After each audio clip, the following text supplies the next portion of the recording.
bukan kesedihan, bukan kesusahan yang Allah berikan bagi kita. Puji nama Tuhan. Kita sambung pujian dengan satukanlah roh kami ya Tuhan.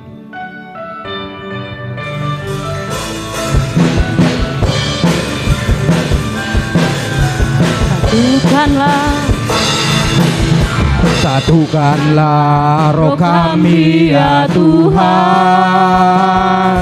bergandeng tangan kami semuanya dalam hadirat-Mu, kami menyembah-Mu. Curahkanlah roh-Mu atas kami. Satukanlah, haleluya, amin. Satukanlah roh kami ya Tuhan, bergandeng tangan kami semuanya dalam hadirat-Mu, kami menyembah-Mu. Curahkanlah roh-Mu atas kami. Roh tercurah dari surga, bumi bersuka cita. Roh tercurah dari surga, bangsa-bangsa bersorak. Roh tercurah dari surga, gereja Tuhan dibangkitkan. Roh tercurah dari surga, gereja Tuhan dimenangkan. Semua bangsa-bangsa kan mengaku bahwa Yesus Tuhan. Satukanlah roh kami ya Tuhan, bergandeng tangan kami semuanya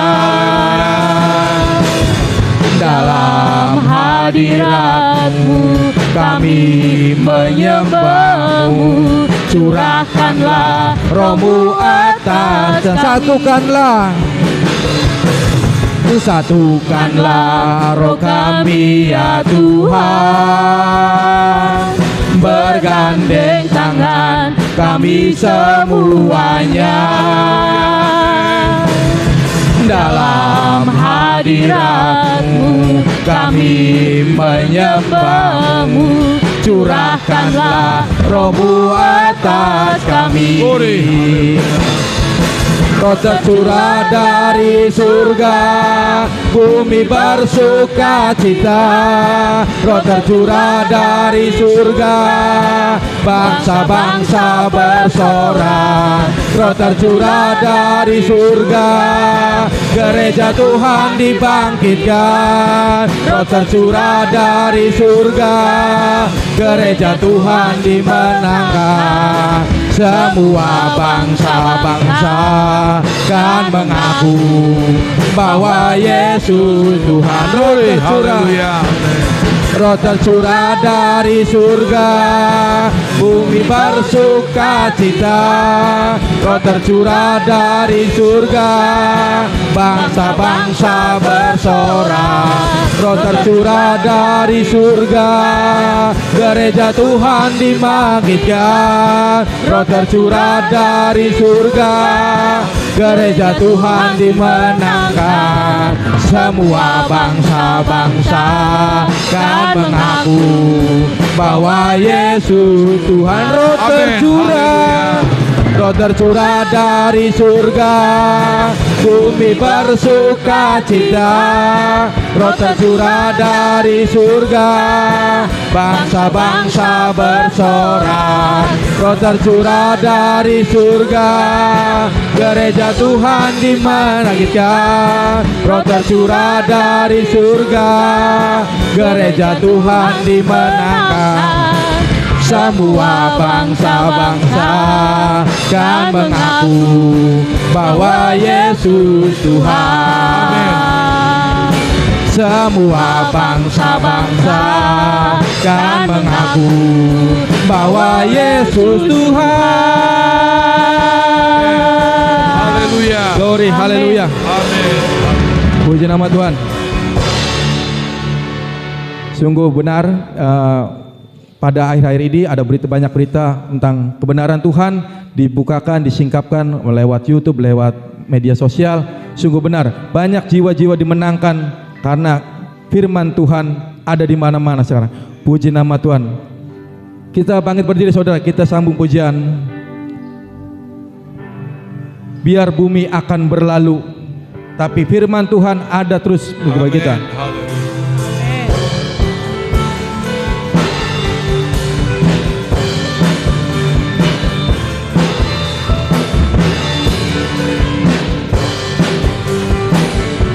Bumi akan berlalu, biar bulan tak bercahaya lagi, biar langit akan bergoncang, matahari tak bersinar lagi.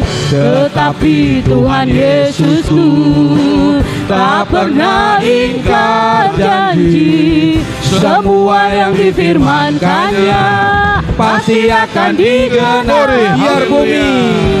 Biar bumi akan berlalu, biar bulan tak bercahaya lagi, biar langit akan bergoncang, matahari tak bersinar lagi. Tetapi Tuhan Yesusku tak pernah ingkar janji, semua yang difirmankannya pasti akan digenapi. Ya la la la la la la la, saya cinta Yesus. Ya la la la la la la la, Yesus cinta saya. Biar bumi akan berlalu, biar bulan tak bercahaya lagi, biar langit akan bergoncang, matahari tak bersinar lagi. Tetapi Tuhan Yesusku tak pernah ingkar janji, semua yang difirmankannya pasti akan digenapi. Ya la la la la la la la, saya cinta Yesus. Ya la la la la la la la, Yesus cinta saya. Ya la la la la la la la, saya cinta Yesus. Ya la la la la la la la, Yesus cinta saya. Besarkan nama Tuhan. Besarkan nama Tuhan, pujilah Dia. Haleluya. Kemurahannya besar, tiada terbilang. Aku tak dapat balas betapa besar kasih-Nya. Oh, besarkanlah nama-Nya. Tuhan yang ajaib, Tuhan yang kuasa, Tuhan yang menolong hidupku. Haleluya. Tuhan yang ajaib, Tuhan yang kuasa, jiwaku ditebus oleh-Nya. Besarkan nama Tuhan. Haleluya. Besarkan nama Tuhan, pujilah Dia. Kemurahannya besar, tiada terbilang. Aku tak dapat balas betapa besar kasih-Nya. Oh, besarkanlah nama-Nya. Tuhan yang ajaib, Tuhan yang kuasa, Tuhan yang menolong hidupku. Haleluya. Tuhan yang ajaib, Tuhan yang kuasa, jiwaku ditebus oleh-Nya. Glory, haleluya. Jiwaku ditebus oleh-Nya. Jiwaku ditebus oleh-Nya. Haleluya. Glory, haleluya. Puji nama Tuhan. Haleluya. Haleluya. Silakan duduk saudara. Puji nama Tuhan. Hanya Tuhan yang patut dibanggakan, patut dibesarkan. Amin. Karena hanya Tuhan yang selalu menolong kita, menjaga kita, melindungi kita. Biarlah sebentar kita mau mendengarkan firman Tuhan, kita sucikan, kuduskan hati kita untuk mendengarkan firman Tuhan. Puji nama Tuhan.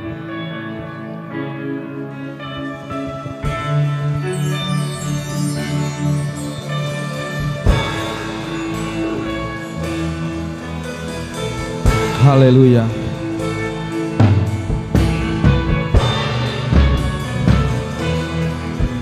Kalau kami ada sampai hari ini, itu semua karena berkat Tuhan. Hari demi hari telah kami lewati, susah ataupun senang. Kami percaya Tuhan selalu beserta dan tak pernah meninggalkan kami. Sebab itu janjinya bagi kita, orang yang mengasihinya. Ebenezer,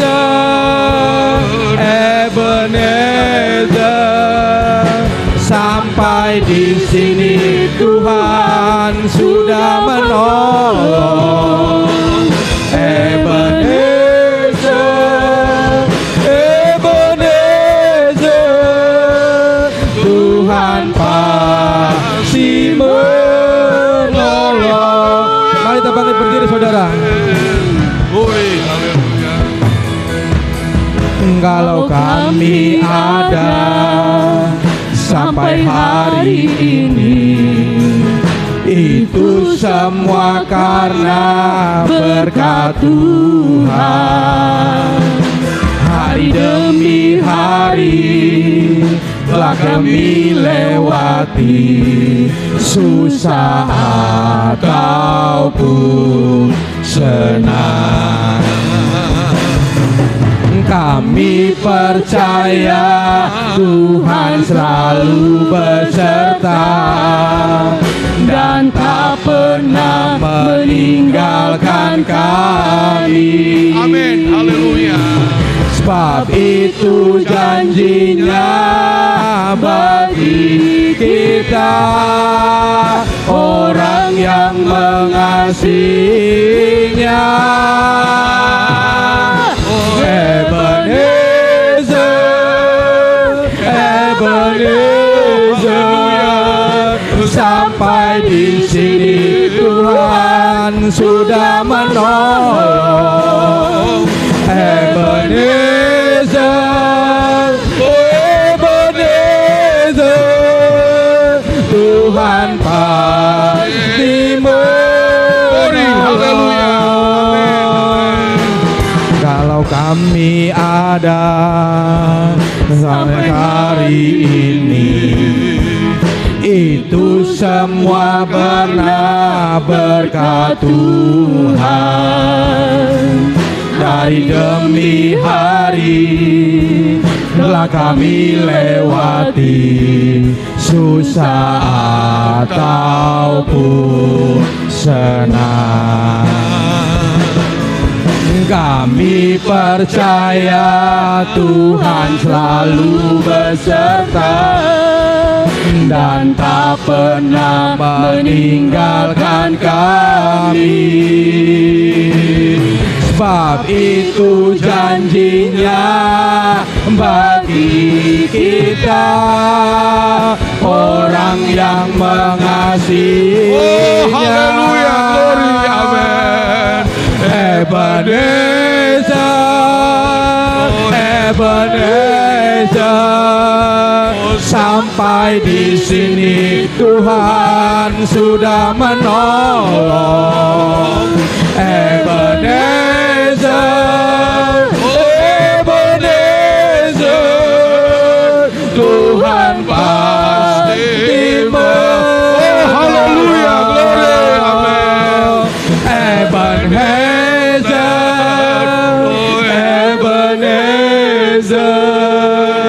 sampai di sini Tuhan. Nanti dengan hormat Ibu Sugiono pimpin dalam doa. Ebenezer, Ebenezer, Tuhan pasti Glory, haleluya.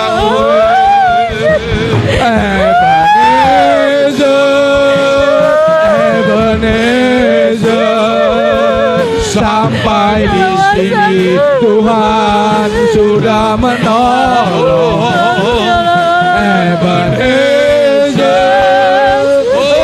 Ebenezer, Tuhan pasti menolong. Ebenezer, Ebenezer, Ebenezer, sampai di sini Tuhan sudah menolong. Ebenezer, Glory, glory. Ebenezer, Tuhan pasti menolong. Tuhan pasti menolong. Tuhan pasti menolong.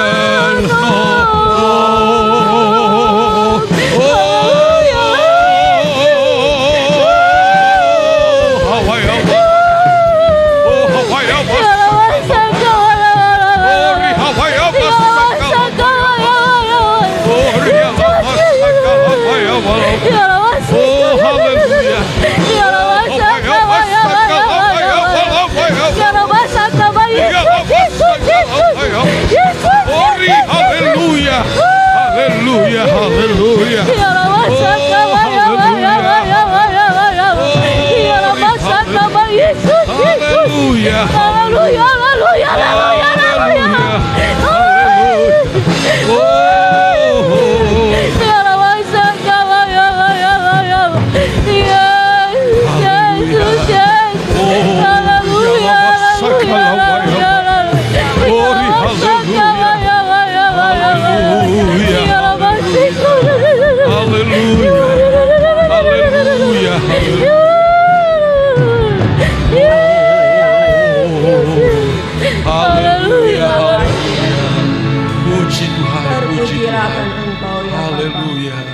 Terima kasih ya Tuhan Yesus. Haleluya. Segala puji dan syukur dan hormat dan kemuliaan Bapa kami Amin. persembahkan hanya kepada-Mu ya Bapa. Haleluya. Puji. Pagi yang indah ini Tuhan, Amin. kami Haleluya. boleh datang ke hadapan hadirat-Mu yang kudus Tuhan. Bukan karena kami kebiasaan, tetapi kami sangat mengasihi Engkau. Kami sangat mencintai Engkau, kami rindu Engkau Tuhan, haleluya. Karena itu kami bangga Bapa mempunyai Allah yang heran dan besar seperti Engkau Yesus. Engkau Allah kami yang patut kami sembah dan kami agungkan tinggi ya Tuhan. Tidak ada Allah lain selain Engkau ya Yesus yang kami agungkan dan kami muliakan Tuhan. Betapa baik dan hebatnya Engkau dalam hidup kami ya Tuhan. Hingga kami pada saat ini Tuhan masih diberikan kekuatan, kesehatan, ini semua adalah cinta dan kasih-Mu yang begitu indah bagi kehidupan kami ya Bapa. Kami boleh mengucap syukur Tuhan atas cinta-Mu dan kasih-Mu yang begitu sempurna dalam hidup kami ya Bapa. Terpujilah nama-Mu Tuhan. Berkati Tuhan Yesus semua sidang jemaat di tempat ini Tuhan. Urapi mereka yang sakit, Engkau sembuhkan, yang lemah Engkau kuatkan, dalam kesusahan Engkau hiburkan Tuhan. Berikan kekuatan bagi sidang jemaat di tempat ini oleh kasih dan kemurahan daripada-Mu ya Bapa. Kami percaya Tuhan, Tuhan Yesus baik dalam kehidupan kami. Tuhan Yesus baik dalam, Tuhan Yesus hidup kami Bapa. Kami selalu mengucap syukur Tuhan. Engkaulah Allah yang begitu baik. Engkaulah Yesus yang begitu baik Tuhan. Terpujilah akan nama-Mu Tuhan. Berkati Bapa sidang jemaat yang di tempat ini Tuhan. Engkau kuatkan mereka. Yang sakit Engkau sembuhkan. Yang lemah Engkau kuatkan. Dalam kesusahan Engkau hiburkan Tuhan. Engkau memberikan hikmat dan kuasa kemurahan daripada-Mu ya Bapa. Haleluya Bapa. Berkati juga sebentar kami akan mendengarkan firman-Mu Tuhan, yang akan dibawakan oleh hamba-Mu, agar firman-Mu yang sebentar akan dibawakan oleh hamba-Mu ini boleh menjadi berkat kekuatan bagi iman percaya kami kepada-Mu Tuhan. Agar firman-Mu Tuhan tetap boleh menyala-nyala dalam hati kami. Firman-Mu tetap berbunga-bunga dalam hati kami ya Tuhan. Inilah Tuhan kerinduan kami kepada-Mu ya Bapa. Engkaulah Allah yang patut kami sembah dan kami sanjung tinggi ya Tuhan. Berikan kami senantiasa kekuatan dan kesehatan terus di dalam menyembah dan mengasihi kepada-Mu ya Bapa. Terpujilah akan nama-Mu Tuhan. Berkati semuanya Tuhan. Dengan kuasa kasih Roh Kudus-Mu yang dari surga, kami boleh percaya Engkau Tuhan. Engkaulah Raja kami yang patut kami agungkan dan kami muliakan. Terpujilah akan Engkau Yesus. Haleluya, haleluya, haleluya. Terima kasih Bapa, segalanya kami mau serahkan Roh Kudus di dalam nama Tuhan Yesus Kristus. Haleluya, haleluya, amin. Haleluya. Puji Tuhan ya. Kita sudah tadi nyanyikan Ebenezer, artinya sampai di sini, sampai saat ini, sampai detik ini kita boleh ada, kita boleh kuat sehat, itu semua hanya anugerah daripada Tuhan. Kita tidak dapat balas segala kebaikan Tuhan yang Tuhan selalu berikan dalam kehidupan saya dan saudara-saudara. Nah, puji Tuhan, kita akan melihat firman Allah pada pagi hari ini di dalam Ibrani pasal 10, kitab Ibrani pasal 10. Kita akan baca ayat 37 dan sampai 39. Ibrani pasal 10 ayat 37 sampai 39. Kalau kita sudah temukan, kita hormati pembacaan firman Allah mulai ayat yang ke-37, 2, 3. Sebab sedikit, bahkan sangat sedikit waktu lagi, dan Ia yang akan datang sudah akan ada tanpa menangguhkan kedatangannya. Tetapi orangku yang benar akan hidup oleh iman. Dan apabila ia mengundurkan diri, maka aku tidak berkenan kepadanya. Tetapi kita bukanlah orang-orang yang mengundurkan diri dan binasa, tetapi orang-orang yang percaya dan yang beroleh hidup. Amin. Puji Tuhan.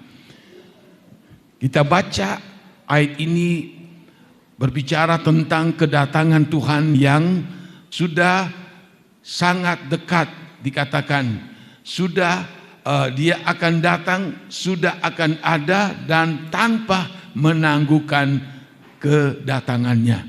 Jadi ayat ini berbicara tentang hari akhir di mana kita sedang menanti kedatangan dari Tuhan kita Yesus Kristus pada kali yang kedua. Lalu dalam ayatnya yang ke-38 dikaitkan dengan tetapi orangku yang benar akan hidup oleh iman. Apa tujuan daripada ayat ini, kita baca dalam ayat 37 mengatakan kedatangan Tuhan itu sudah dekat. Ya, tidak akan ditangguhkan lagi. Nah, lalu Alkitab juga menyebutkan dalam banyak sekali ayat, sebelumnya mendekati kedatangan Tuhan pada kali yang kedua, akan terjadi masa-masa yang sulit, masa-masa yang sukar. Itu Alkitab katakan seperti itu. Nah, apa yang ditulis di dalam Alkitab itu memang sekarang sedang terjadi. Manusia di muka bumi ini sedang mengalami banyak sekali masalah, tantangan, cobaan, ujian yang makin hari bukan makin bertambah kecil, tapi makin hari sepertinya makin bertambah banyak. Makin sulit. Alkitab memberitahu akhir zaman akan datang masa kesukaran demi kesulitan yang akan menimpa umat manusia di muka bumi ini. Bahkan sekarang ini masyarakat Indonesia juga dikejutkan dengan berita yang menakutkan. Ada berita dari luar negeri, lalu dari dalam negeri juga memberitahukan di Indonesia sedang menunggu ada beberapa gempa bumi yang sangat besar. Bisa mencapai 8 lebih skala Richter ataupun lebih daripada itu. Seperti dulu yang terjadi di Aceh. Ada sekitar ratusan ribu orang yang mati dalam sekejap. Mendengar berita-berita seperti itu, belum lagi masalah perekonomian dan lain-lain sebagainya. Memang kita sudah ada di akhir menjelang kedatangan Tuhan Yesus pada kali yang kedua. Maka untuk itu firman Allah memberitahu, tetapi orangku yang benar. Siapakah orangku? Orangnya Tuhan itu. Saya dan saudara, orangnya Tuhan. Kita bukan orangnya pejabat. Kita bukan orangnya dari seseorang yang berkuasa. Contohnya, tetapi kita memiliki sesuatu yang mampu, yang sangat kuat, yang berdaulat penuh di dalam kehidupan saya dan saudara. Sampai disebutkan dalam ayat ini, tetapi orangku, atau juga terjemahan lain, tetapi milikku, milik kepunyaanku itu dikatakan orang yang benar, orangku yang benar akan hidup oleh iman. Orangnya Tuhan, saya dan saudara. Apa yang dikatakan ayat ini? Apapun yang terjadi di dunia ini, kesukaran, kesulitan, berita-berita yang menakutkan sekalipun, tetapi Tuhan sudah berjanji, orangku yang benar, umat-umat pilihanku, anak-anakku yang benar. Berarti ada juga orang-orangnya Tuhan, tapi hidupnya tidak benar. Ada juga orang-orang disebut anak-anak Allah, tapi hidupnya tidak benar. Ada juga orang mungkin disebut sebagai anak Tuhan, tapi hidupnya juga belum benar, tidak benar hidupnya. Sebab ayat ini, tetapi orangku yang benar, umatku, pilihan Allah, saya dan saudara yang tetap hidup di dalam kebenaran Tuhan. Ini taruhannya. Kita sebagai umat pilihan Tuhan yang menghadapi masa yang sulit seperti sekarang, apa yang harus kita miliki? Kita pertahankan untuk hidup benar di dalam Tuhan. Apapun resikonya, apapun tantangannya, apapun ujiannya, kita akan terus berdiri sebagai orang yang sudah dibenarkan oleh Tuhan. Dan kita hidup benar di hadapan Tuhan. Kalau saya dan saudara yang sudah dibenarkan oleh Tuhan dan kita mau hidup benar di dalam Tuhan menurut firman Allah, ini jaminan Allah, orangku yang benar mereka akan hidup oleh iman. Hidup oleh iman. Ini perkataan Tuhan. Ada banyak ayat di dalam Alkitab, Alkitab terjemahan lama atau perjanjian lama sampai dengan perjanjian baru. Ini janji dari Tuhan. Orangku yang benar akan hidup oleh iman. Nah, namun menjadi pertanyaan, kita hidup, orang yang disebut umat Allah, orangku yang benar akan hidup oleh iman. Lalu iman yang seperti apa yang kita harus miliki dalam menjalankan hidup ini? Ini pertanyaan. Sebab banyak orang yang mengaku dan berkata, oh saya orang percaya atau saya orang beriman. Agama lain juga suka menyebutkan mereka orang yang beriman. Orang Kristen juga menyebut, oh saya orang beriman. Ya, yang mungkin 1-2 kali ke gereja 1 tahun, saya orang percaya, beriman sama Tuhan. Alkitab mengatakan apa? Iblis saja percaya kepada Allah. Iblis saja percaya adanya Allah, percaya akan kuasa Allah. Nah, ini iman yang seperti apa yang ada pada kita untuk menghadapi situasi yang sulit pada akhir zaman ini. Nah, kita lihat di dalam Alkitab ya, bahwa pertama adalah iman yang disertai dengan usaha. Dengan usaha. Kalau kita bisa melihat itu di dalam Injil Markus pasalnya yang ke-5, di situ disebutkan tentang ada seorang ibu yang sudah 12 tahun menderita sakit pendarahan. Bisa bayangkan 12 tahun penyakit pendarahan. Alkitab mengatakan darah itu adalah nyawa. Jadi wanita ini 12 tahun dia mengalami pendarahan. Seperti apa fisiknya? Tentu dia sudah kurus, sudah sangat lemah, fisiknya sudah sangat memprihatinkan. Tapi waktu dia mendengar katanya, Yesus akan lewat di jalan di kampung dia tinggal, muncullah imannya. Dia sudah tidak berdaya. Alkitab menyebut dia sudah tidak punya kekayaan. Hartanya sudah habis terjual untuk membiayai pengobatan penyakitnya.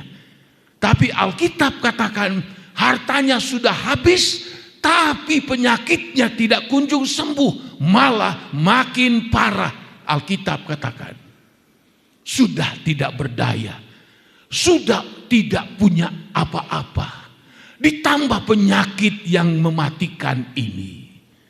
Maka pada waktu dia mendengar Yesus akan lewat di desanya, muncullah imannya. Dikatakan di dalam Matius 5 ayatnya yang ke-28, dia berkata begini, sebab katanya asal ku jama saja jubahnya, aku akan sembuh. Asal ku jama jubahnya, aku akan sembuh. Asal ku jama jubahnya, aku akan sembuh. Dengan kondisi fisik yang sudah sangat lemah, tidak berdaya. Dia orang tidak punya uang untuk menolong, memberikan sewa kepada orang, membawa dia di jalan, berjumpa dengan Tuhan. Sudah sangat miskin, tidak punya apa-apa. Tapi ada iman. Tapi yang kita lihat dalam peristiwa ini, meskipun dia punya iman, asal aku jamah jubahnya, aku pasti sembuh. Tapi dia tidak tinggal di rumah. di kamar lalu mengeluh dengan penyakit yang dia alami. Oh, aku percaya kepada Yesus. Sedangkan rumahnya mungkin dengan jalan itu mungkin ada jaraknya. Belum lagi orang berkerumun begitu banyak. Tapi kita lihat di dalam ayat-ayat ini, dia berusaha bagaimana caranya bisa mencapai Yesus. Dia tidak perlu pegang kakinya atau tangannya. Tapi asal saja aku pegang ujung jubahnya saja, aku pasti sembuh. Nah, saya bayangkan bagaimana usahanya ini. Baru saja dia dari kamar pergi ke ruang depan, itu sudah dengan susah payah. Dari teras rumah pergi ke jalan, sudah bisa kita bayangkan dengan kondisi fisik yang seperti itu. Kita tidak tahu bagaimana dia berjalan dengan kaki dan tangannya mungkin merayap. Tidak peduli, yang aku mau, aku ingin menjamah jubahnya. Sampai di jalan ternyata begitu banyak orang yang mengikut Yesus. Bagaimana aku bisa menerobos orang-orang ini sedangkan fisikku seperti ini? Tapi kita lihat dalam ayat firman Allah, kok dia bisa sampai memegang jubah Yesus. Itu adalah hasil usahanya yang begitu luar biasa. Dia tidak pantang mundur, pantang menyerah bagi dia. Oh, tujuannya asal aku pegang jubahnya, aku pasti sembuh. Lalu dengan susah payah, dan dia berhasil. Ini adalah iman yang disertai dengan berusaha. Bab, jangan kita jadi orang Kristen, oh percaya, oh saya percaya Tuhan, oh saya beriman, tapi masa bodoh. Masa bodoh, tidak ada usaha.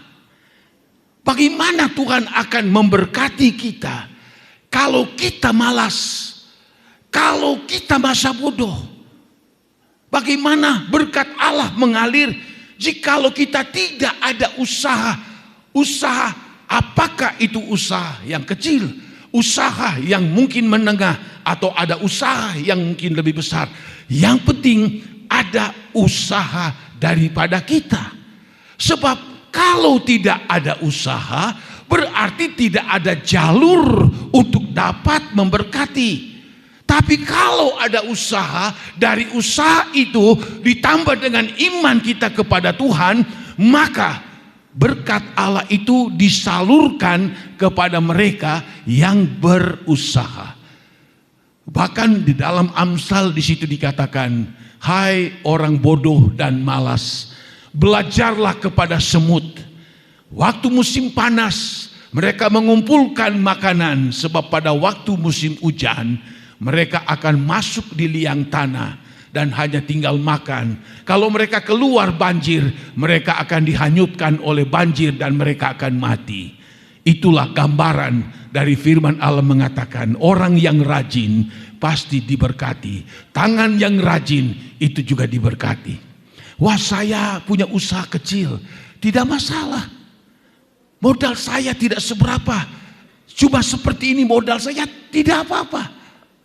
Ada yang kecil modalnya, ada yang modalnya sedang, ada modalnya besar. Ya puji Tuhan. Tapi ada, dari situlah Allah akan mengalirkan berkatnya. Tidak hanya dengan beriman lalu masa bodoh. Ada usaha yang harus ada di dalam diri saya dan saudara. Kalau ada usaha, ada pekerjaan, maka Tuhan akan melihat usaha kita itu. Dan Dia akan mengalirkan berkatnya melalui usaha itu. Tadinya saya bilang sama Bapak Tommy dia harus bersaksi. Tapi malu, dia tidak mau bersaksi. Ya, saudara lihat usahanya apa? Kecil. Usahanya mungkin cuma 2 meter begini. Tapi puji Tuhan, saudara. Kalau tidak salah berapa bulan lalu, 3-4 bulan lalu dia katakan sama saya, Om, puji Tuhan, waktu membangun rumah saya pinjam karena bayaran tukang mahal, tapi sudah lunas semuanya. Jadi sudah tidak ada utang. Waktu membangun ada orang yang menolong, udah bangun saja, ya. Nanti bagaimana? Ya puji Tuhan. Saya katakan Bapak Tommy harus bersaksi. Orang lihat usahanya dari sini ke sini, ya. Tapi bisa membangun rumah, rumahnya bagus, ya bagus rumahnya. Bisa mengirimkan anaknya sekolah di luar negeri. Dari pekerjaan yang kecil. Tetapi ada iman juga di situ. Meskipun mungkin modalnya banyak sekali, tapi juga tidak ditunjang dengan iman yang sungguh kepada Tuhan. Ada kendala yang akan kita lewati. Musuh akan begitu banyak. Saingan perdagangan itu makin hari makin bertambah. Tapi kalau ada iman di dalam diri kita, bapak-bapak, ibu-ibu, baik yang bekerja, berusaha, berdagang, Tuhan sanggup mengirimkan orang dari timur, dari barat, selatan, dan utara untuk datang dalam usahamu, membawa rejeki dalam usahamu. Karena Tuhan sanggup mengadakan dari yang tidak ada pun bisa menjadi ada. Amin. Ada usaha yang dari kita. Tuhan ingin sekali memberkati kita, tapi kita yang masa bodoh. Ya. Tapi kalau ada usaha, modal kecil, Tuhan akan tolong. Tuhan akan tambah-tambahkan. Modal sedang, puji Tuhan, dengan iman kita berjalan, maka modal kecil akan bertambah. Terus menerus seperti itu. Ada banyak jemaat di sini yang saya tahu tapi tidak mau bersaksi karena malu. Mereka berjalan dengan iman. Ya, wow, luar biasa. Mereka lewati masalah demi masalah, puji Tuhan. Sampai saat ini boleh berdiri tegak kuat. Dan itu semua atas pertolongan daripada Tuhan. Haleluya. Yang tertutup jalan dibukakan oleh Tuhan jalan. Ya, usahanya Tuhan kirimkan orang-orang untuk datang berbelanja. Iya. Jangan takut saudara. Ya. Bapak Amin beberapa kali dia datang dan dia berkata, pas buka lagi toko elektronik di depan. Sana sini, ada di sini, di depan-depan. Ada sana, wah banyak sekali. Saya katakan jangan takut. Percaya sama Tuhan. Ya, beriman sama Tuhan. Yang menggerakkan itu Tuhan. Biarpun banyak, tapi kalau Tuhan yang gerakkan, tidak mungkin meleset. Dan itu yang terjadi, saudara. Dalam usaha pekerjaan kita, kalau kita hidup benar seperti ayat firman Allah ini katakan, maka dari situlah Tuhan akan mendatangkan berkat di dalam kehidupan, meskipun kita hidup di tengah dunia yang penuh dengan kesukaran seperti ini. Yang kedua, kita melihat saudara-saudara, kita boleh beriman sama Tuhan. Mengklaim janji Allah ajaib luar biasa. Tuhan pasti tolong. Tuhan pasti memberkati saya. Tuhan pasti menolong saya. Tuhan pasti membukakan jalan bagi saya. Tapi tidak disertai dengan kerendahan hati. Ini yang kita pelajari di dalam Alkitab, saudara-saudara. Dalam Lukas pasal 7, di situ diceritakan mengenai seorang perwira. Perwira ini punya pangkat cukup lumayan. Dia punya jabatan lumayan di kota itu. Alkitab juga menyebutkan dia adalah orang yang kaya. Lalu disebutkan di situ ada pembantu yang dia sayang, itu sakit dan hampir mati adanya. Di situ cerita kita sudah mungkin hafal. Lalu ini pejabat ini minta tolong. Saya dengar Tuhan Yesus sanggup menyembuhkan, orang mati saja dibangkitkan. Tolong katakan kepada dia, hambaku sedang sakit dan hampir mati. Pergilah utusan itu. Tuhan Yesus dikabarkan, Tuhan katakan, iya, aku akan mendatangi rumahnya untuk menyembuhkan hambanya itu. Waktu pulang, ini pesuruhnya, oh Tuhan Yesus nanti akan datang. Dia sedang dalam perjalanan menuju ke sini. Lalu apa yang terjadi? Ini si pejabat ini berkata, aduh, aku tidak berlayak didatangi oleh Tuhan Yesus. Dia tahu dia siapa. Meskipun dia orang kaya, meskipun dia seorang pejabat, tapi dia tahu diri. Siapakah dia dibandingkan dengan Tuhan Yesus?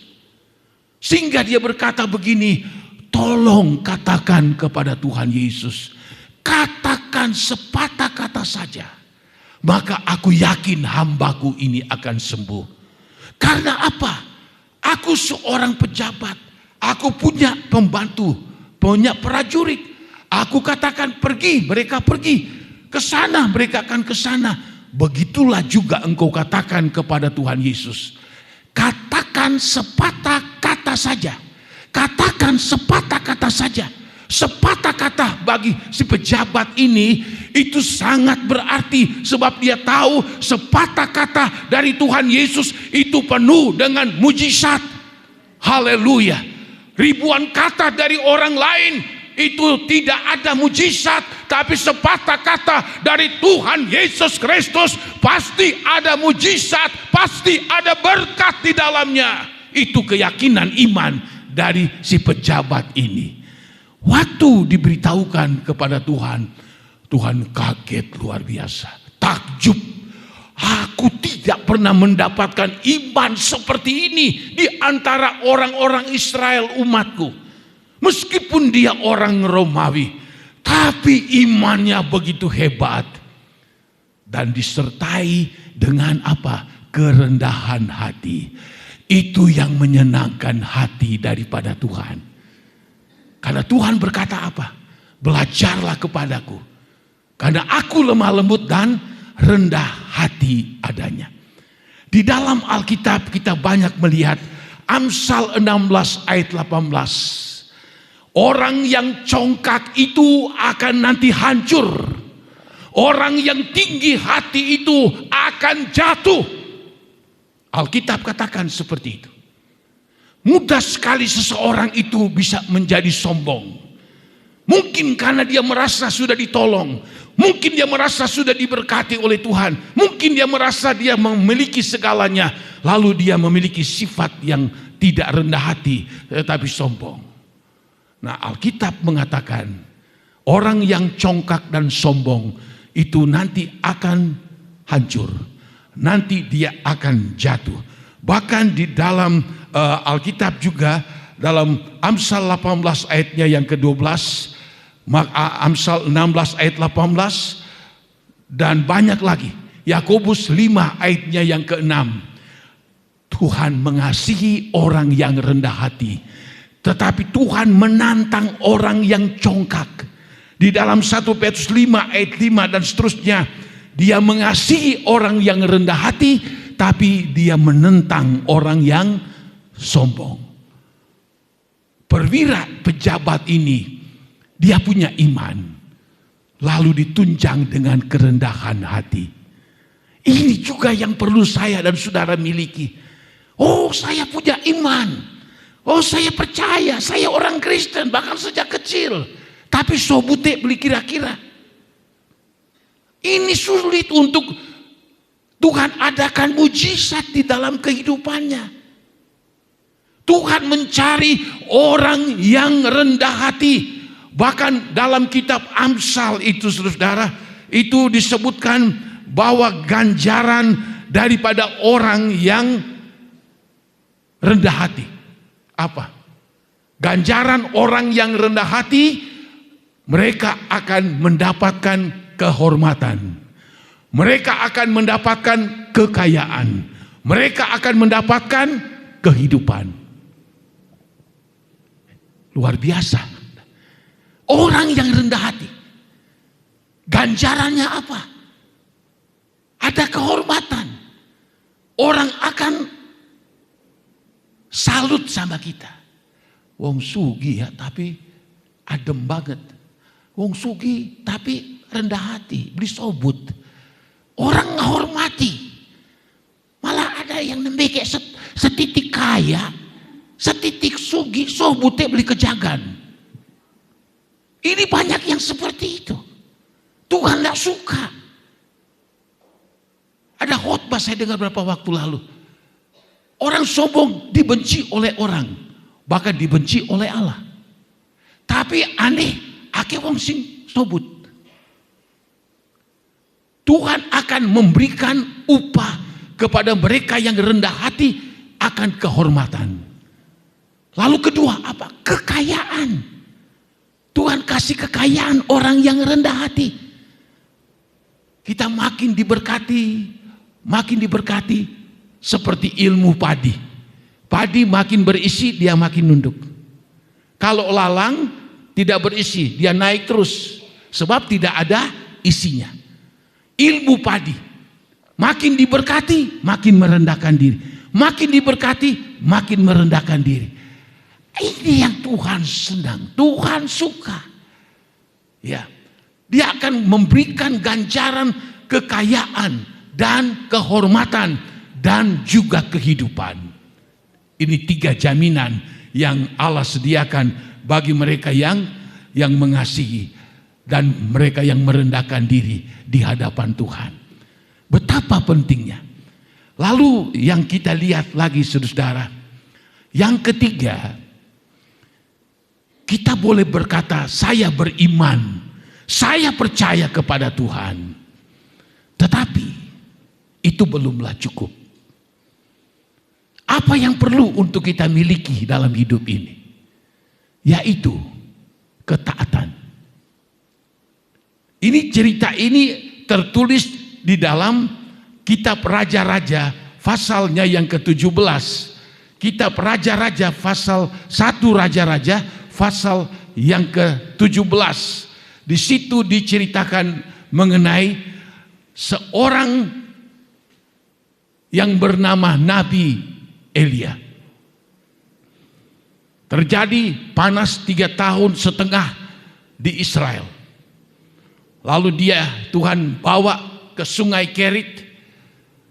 Siangnya dia diberi makan oleh Allah melalui burung gagak dengan roti dan daging. Tetapi akhirnya pertengahan daripada 3,5 tahun musim panas, habislah air di sungai Kerit. Atas kehendak dari Tuhan, maka Tuhan berfirman kepada Elia, pergilah engkau ke Sarfat yang ada di Sidon. Di sebelah utara Israel itu, kalau sekarang ini, itu adalah Libanon. Saudara suka lihat di peta Hizbollah bertempur dengan Israel. Nah, Hizbollah ini tempat mereka itu ada di Sidon. Seperti itu. Engkau pergi ke sana katanya. Lalu nanti ada seorang janda yang nanti akan aku suruh untuk memelihara engkau di sana. Itu kata dalam 1 Raja-Raja pasalnya yang ke-17 tersebut. Berangkatlah Nabi Elia sesuai dengan perintah daripada Tuhan.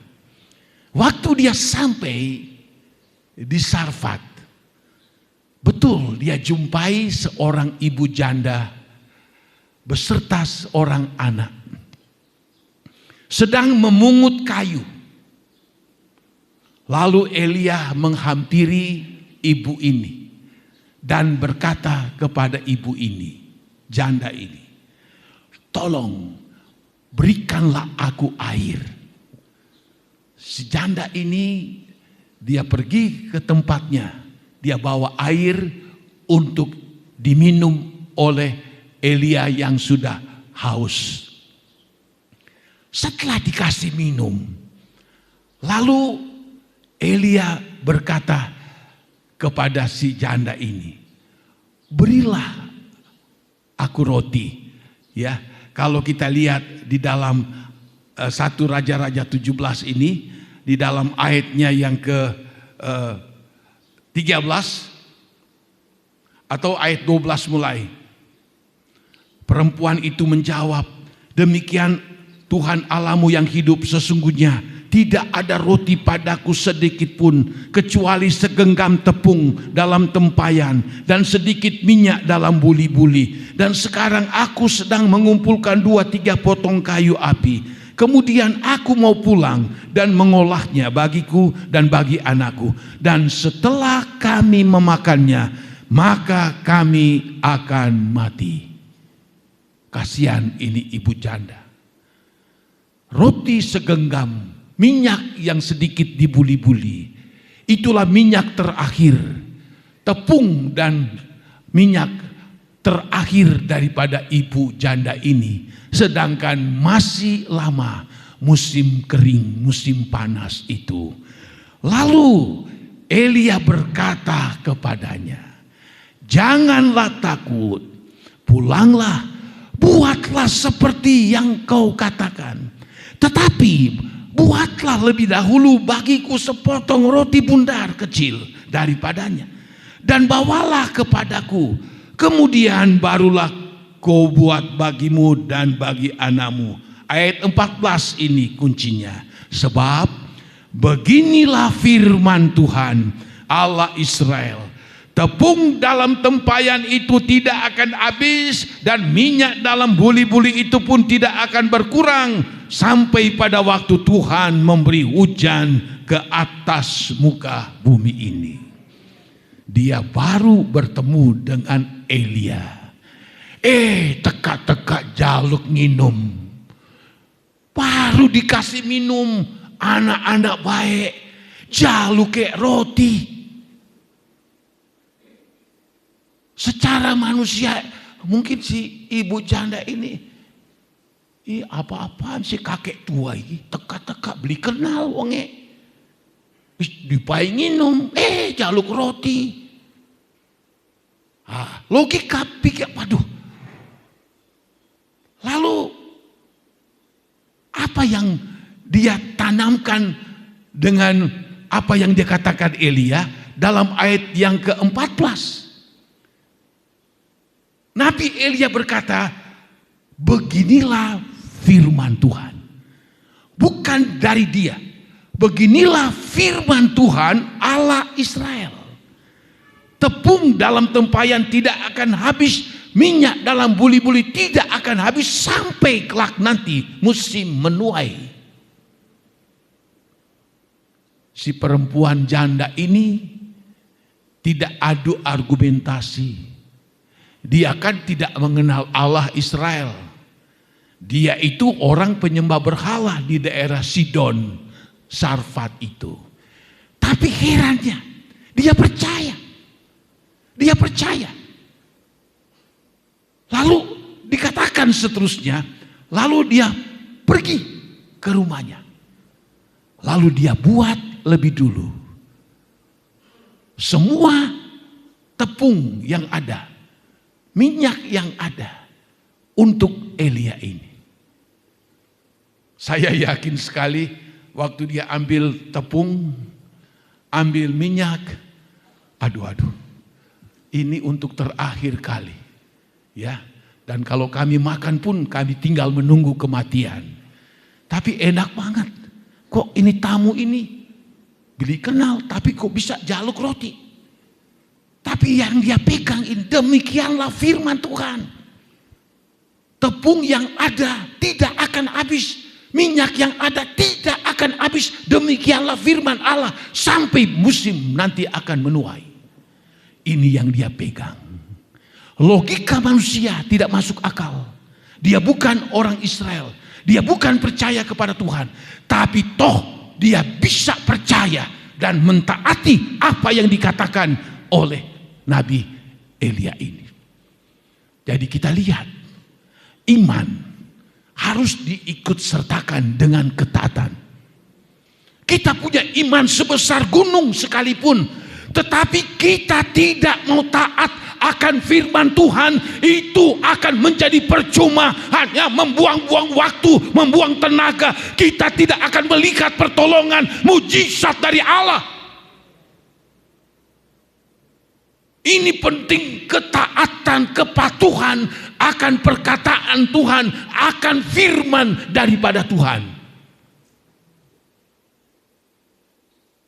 Ketaatan ini sangat penting kalau kita baca di dalam Alkitab. Abraham orang yang taat kepada Allah. Nuh orang yang taat. Musa orang yang taat. Tokoh-tokoh di dalam Alkitab, mereka itu mendahulukan ketaatan mereka kepada Allah daripada untuk diri mereka sendiri. Rasul Paulus, aku taat sampai sekarang ini katanya. Bahkan Tuhan Yesus, dia adalah Allah, tapi dia tidak menganggap kesetaraannya dengan Allah itu untuk dia pertahankan. Tetapi dia taat, dan dia taat mati, dan mati di atas kayu salib. Ketaatan ini jangan kita anggap sepele. Seringkali ketaatan itu jadi masalah dalam kehidupan kita orang Kristen. Kita anggap ketaatan itu hanya sesuatu yang ya gampang lah. Padahal ketaatan kepada Allah, di situ kita lihat ada otoritas dan kedaulatan Allah yang bekerja melalui ketaatan itu. Ini penting. Mungkin banyak yang belum paham. Biar dia sudah orang Kristen. Sebab buktinya banyak orang tidak mau taat, belum mau taat. Ketaatan itu menunjukkan apa? Penghormatan kita kepada Allah. Kita tidak menyepelekan Tuhan, tidak. Kita menghormati akan Allah dengan ketaatan, kepatuhan yang kita lakukan demi firman Allah. Jadi saudara, ketaatan ini adalah hal yang menunjang iman kita. Bahkan kalau saya ingat di dalam kitab Ayub pasal 36, ayatnya yang ke berapa itu? Ayat ke-11 kalau tidak salah. Firman Allah berkata begini. Ayub 36 ayat 11, jikalau mereka mendengar dan takluk, maka mereka hidup mujur sampai akhir hari-hari mereka, dan senang sampai akhir tahun-tahun mereka. Jadi dalam terjemahan lain, kalau mereka tunduk, katanya, tunduk kepada aturan perintah dari Tuhan dan takluk atau taat. Kata taat itu susah ataupun senang tetap taat. Diberkati atau tidak diberkati, itu taat, itu harus taat. Itu namanya taat. Bukan taat hanya temporer, sewaktu-waktu. Ketaatan itu yaitu harus jadi sifat dan karakter kita. Jangan berubah-ubah. Oh, taat kalau lagi diberkati, kalau tidak taat atau ada masalah.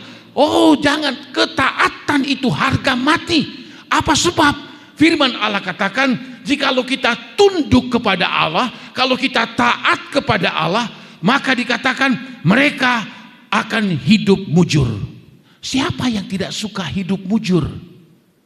Lalu kedua dikatakan pada sampai akhir hari-hari mereka senang.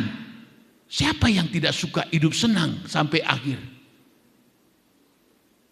Semua orang mencari kemujuran dalam hidup. Semua orang ingin mencari kesenangan dalam hidup. Bahkan sampai akhir tahun-tahun mereka atau sampai mati. Sudah tua umur, diberkati Tuhan dengan umur panjang, diberkati Tuhan dengan rezeki, dan mereka juga senang. Banyak orang udah tua makin susah uripe, sudah tua makin memelas.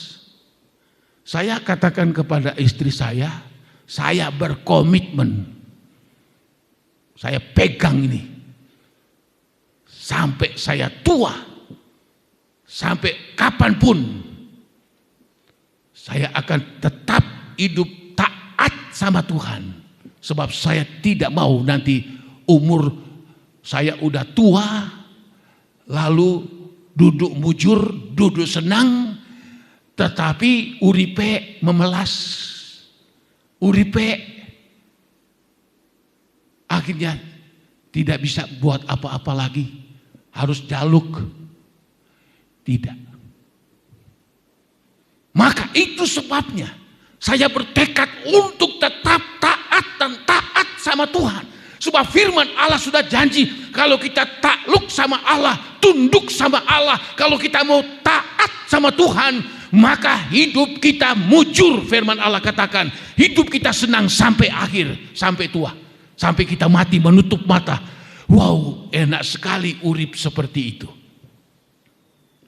Ketaatan.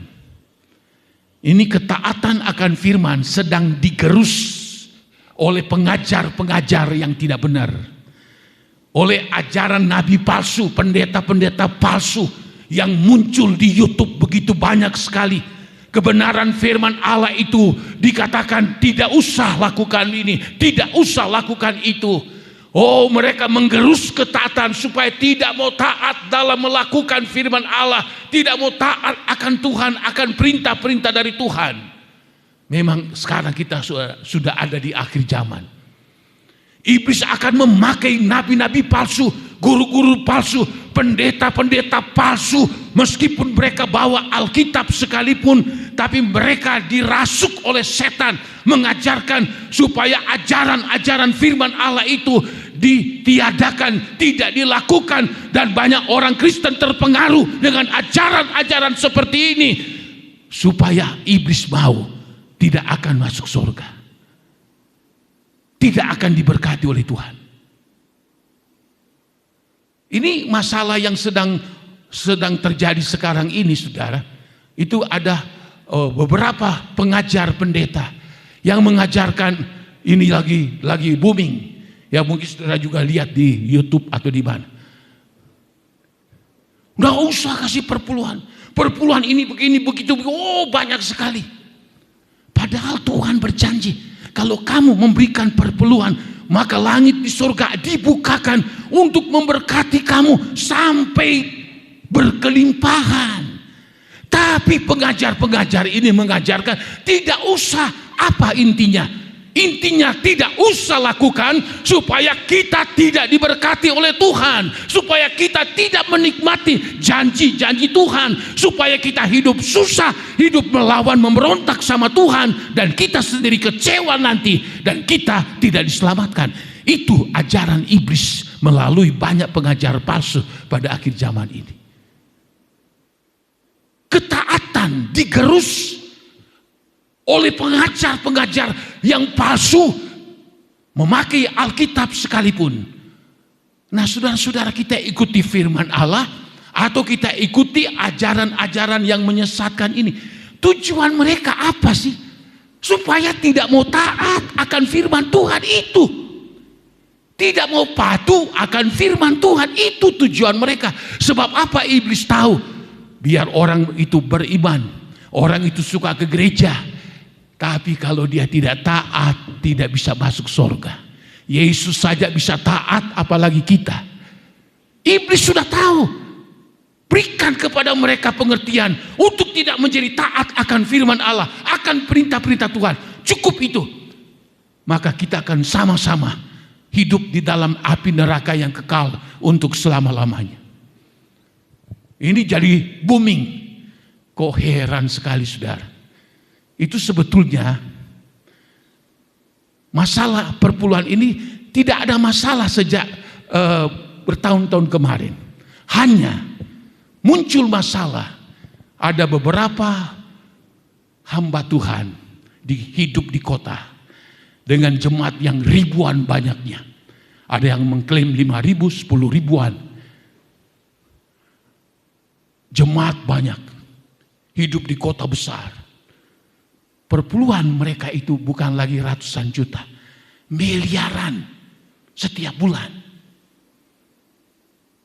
Lalu terjadi masalah saudara. Karena ya ini tidak tahu diri juga. Karena banyaknya uang. Lalu mereka bangun rumah kayak istana.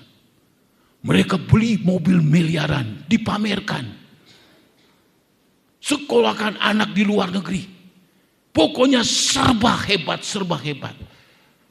Dan setelah itu orang melihat, wah ini.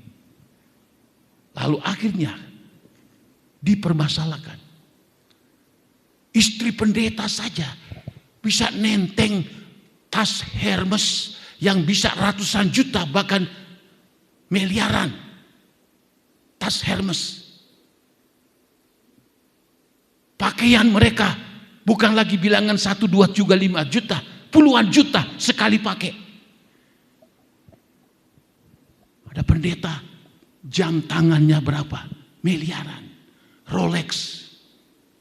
Miliaran. Kalau tidak salah, setengah tahun lalu ada muncul di HP saya Rolex dengan tampilan begitu megah, tidak kalah dengan Rolex asli. Saya lihat, berapa harganya? 175.000. Muncul lagi, lihat, bagus banget. Saya iseng, saya pesen. Sebab kelihatan asli dengan itu seperti nggak ada bedanya. Jadi saya beli 175. Lalu apa? Saya lihat, saya pakai itu putaran jamnya itu terlalu gede. Kalau lihat di sini sakit malah lah. Bukannya enak, kalau begini sakit. Karena kegedean itu ada putarannya itu. Saya lihat, memang mirip. Tapi apa yang terjadi? Durung sebulan mati, bisa jalan maning. Lah, iki Rolex apa? Ini bayangkan, jam Rolex bisa miliaran, dipamerkan. Lamborghini, apalagi mobil-mobil miliaran. Itu yang banyak orang menjadi jengkel, menjadi iri hati. Itu karena perpuluhan dari jemaat yang dia layani. Karena jemaatnya ribuan. Dan yang jadi korban apa? Jadi korban jemaat di daerah, di desa. Seperti kita di sini. Orang yang mendengar postingan-postingan membantah, jangan begini, jangan kasih perpuluhan pendeta. Ya itu kalau di kota, kalau di desa. Kolektor saja seminggu tidak bisa mencukupi untuk 1 minggu. Bagaimana bisa hidup? Kasihan pendeta di daerah. Karena diberitakan melalui YouTube. Udah susah, malah tambah susah. Oleh oknum-oknum pengajar yang memang mereka cukup. Kalau dia punya jemaat 10.000, saya pikir-pikir itu kolektornya saja. Kalau kasih 20.000 saja di kota mungkin jarang yang 20.000. Minimal 50, 100 atau bisa 200, 300. 20.000 saja, 10.000. Udah 200 juta kolektor. Udah belanja berapa bulan? Ya di desa pira. Kalau ibu rohani tidak hemat-hemat, saudara, ya. Nah, ini korban banyak sekali hamba-hamba Tuhan di desa-desa. Nah, anehnya karena memang itu diberitakan di YouTube, banyak orang ikut menggoreng itu semua. Dan kasihan, banyak yang pendeta-pendeta yang di desa, yang hidupnya makan aja susah, tambah susah lagi. Karena pemberitaan-pemberitaan ini. Banyak sekali yang mau kasih komentar ini, komentar itu. Tapi ada banyak juga yang berkata, tidak peduli. Apapun berita-berita negatif perpuluhan itu di YouTube. Tetapi kami tetap lakukan firman Allah. Karena firman Allah itu ya dan amin. Dulu saya tidak punya apa-apa. tapi sekarang saya punya karena saya rajin setia memberikan perpuluhan. Saya banyak baca di komentar-komentar, banyak anak-anak Tuhan yang berkata tidak peduli.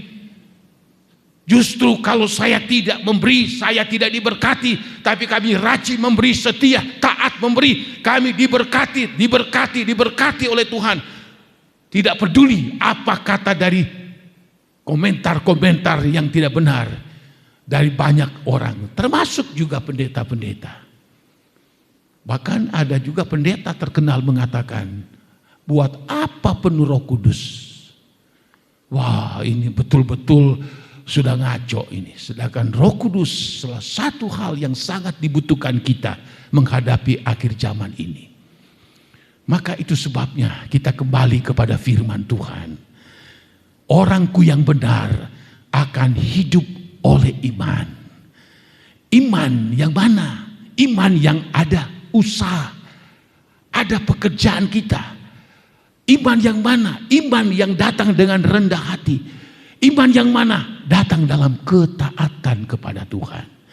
Meskipun dunia ini makin sulit, tetapi kita yakin kalau kita memiliki iman seperti yang tadi diuraikan, maka kita akan dipelihara oleh Tuhan.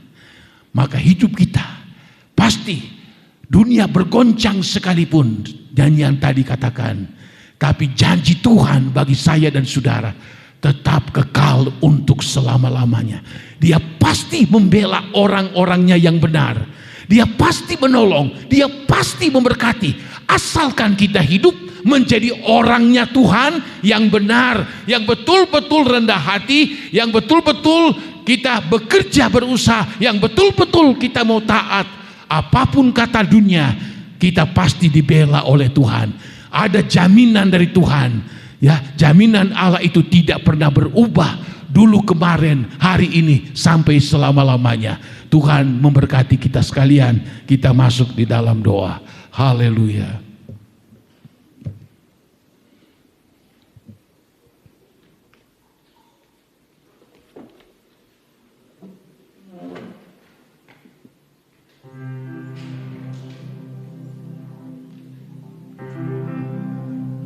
Saat ku tak melihat jalanmu, saat ku tak mengerti rencanamu, namun tetap ku pegang janjimu, pengharapanku hanya padamu. Hatiku pecah, kami tetap percaya Tuhan. Hatiku percaya, oh haleluya. Hatiku percaya, oh selalu ku percaya. Biar kita tetap beriman dan percaya kepada Tuhan. Amin. Oh, saat ku tak melihat jalan, oh saat ku tak mengerti rencanamu, namun tetap ku pegang janjimu. Glory, haleluya. Hanya hatiku kami tetap percaya. Amin, haleluya. Nanti Bapak berdoa. Hatiku percaya, haleluya, amin. Hatiku percaya, selalu ku kami tetap beriman, kami tetap percaya. Haleluya. Hatiku percaya, hatiku percaya. Haleluya. Hatiku percaya, oh selalu ku percaya. Oh, selalu ku percaya. Oh, selalu ku percaya.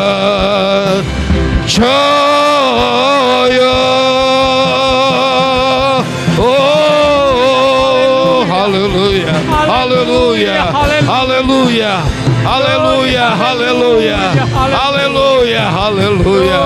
Oh, ya basa kalabaya balaba. Haleluya, haleluya. Glory, glory. Ya la basa kalabaya balaba.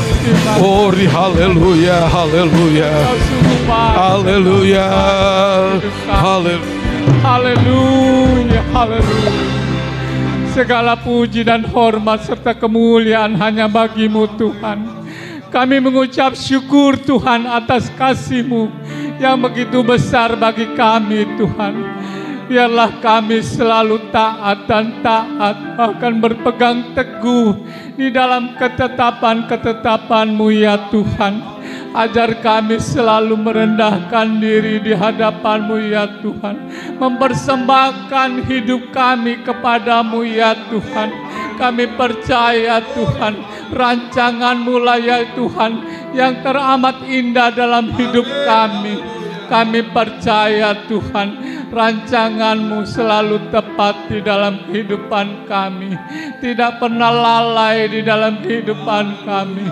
Hanya Engkau Yesus sanggup menyatakannya yang terlebih baik dan sangat baik dalam hidup kami. Kami bangga memiliki Allah seperti-Mu ya Tuhan. Kami bangga, sangat bangga di dalam kehidupan ini kepada-Mu Bapa. Kami percaya Tuhan, hari-hari kami diwarnai oleh karena kasih dan kemurahan yang daripada-Mu ya Tuhan. Bimbing dan pimpin kami terus ya Tuhan, agar kami selalu taat dan selalu berpegang teguh di dalam Engkau. Ampuni kami yang berdosa ini Tuhan. Kudus dan sucikan hati dan pikiran jiwa roh kami, agar kami mempersembahkan yang terbaik bagi-Mu. Terima kasih Tuhan atas firman-Mu yang Sudah curahkan bagi kami Tuhan, hingga kami boleh diberkati Tuhan di dalam keseharian kami maupun hari-hari kami mendatang Tuhan. Oleh karena firman-Mu ya Tuhan yang termaterai di dalam hidup kami. Terima kasih Yesus. Kalau sebentar kami hendak memberikan persembahan Tuhan, tilik tangan-tangan kami ya Tuhan, yang terbaik bagi-Mu ya Tuhan Yesus. Engkaulah Yesus yang membalasnya Tuhan. Terima kasih Yesus, kami berdoa mengucap syukur. Haleluya, amin. Tuhan